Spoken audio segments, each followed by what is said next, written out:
The night before her wedding, Lian Yus sat beneath the ancient Osmanthus tree, where the scent of golden blossoms drifted like lost dreams. A soft breeze stirred the silk ribbons of her dress as she traced the carved petals on the jade pendant in her hands. It had been a gift from Chen Qian, a token of their love, a promise of forever. But forever had been stolen from them.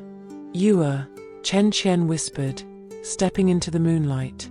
His scholar's robes, worn thin from travel, carried the scent of ink and autumn leaves, a contrast to the palace silks that would soon adorn her. "Say but a word, and we will flee. The mountains are vast, the rivers endless. No one will find us." Her breath caught. The longing in his voice, the desperation in his eyes. It was everything she felt, yet could never answer. "If I run, my family will be executed," she murmured. "The emperor's decree is law." Chen Qian clenched his fists. "Then let me fight for you." A sad smile touched her lips. "You are a poet, Qian, not a warrior." His jaw tightened, but he knew she spoke the truth. The emperor was a god among men. Defying him meant death. Lian Yu reached up, pressing the jade pendant into his palm. "Keep this, and remember me. In this life or the next, I will find you." Tears glistened in his eyes as he held her one last time. "And I will wait for you, even if it takes a lifetime." As dawn broke, Imperial guards arrived to escort her to the palace. She did not turn back, for she feared she would never have the strength to leave if she saw Chen Qian one last time. Life in the emperor's harem was a world of golden cages and whispered betrayals. She became consort Yu, adorned in silks woven with phoenixes, her beauty the subject of poetry sung across the empire.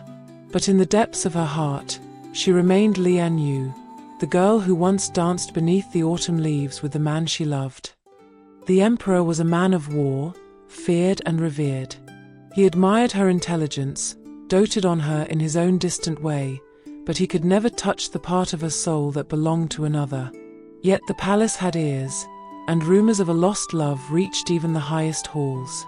The empress, threatened by Lian Yu's favor, sent spies to uncover the truth.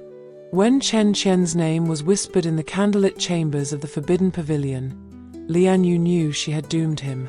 Desperate, she smuggled a letter to him through a trusted maid. "Flee to the south, beyond the emperor's reach." But love made fools of even the wisest men. Instead of running, Chen Qian returned to the capital, seeking an audience with the rebel faction that plotted against the emperor. If the dynasty fell, so would her cage. The rebellion failed before it could begin. The emperor crushed it with ruthless efficiency, and among the captured conspirators was a scholar who had written verses of longing for a woman who now belonged to another. Lian Yu knelt before the emperor that night, her forehead touching the cold jade floor of his chamber. "Spare him." The emperor watched her with unreadable eyes. "He plotted against me. He is no traitor, only a man who loved beyond his place. Punish me, but let him go." For a long moment, silence stretched between them. Then, the emperor sighed. "His life is already forfeit. But because you asked, I will grant him mercy."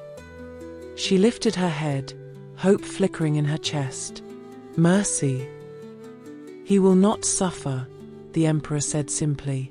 "His death will be swift." Her breath caught in her throat. No. But mercy, in the emperor's world, was a blade that did not linger.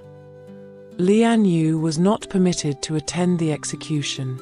From her window, she watched as the prisoners were led through the courtyard, their fate sealed.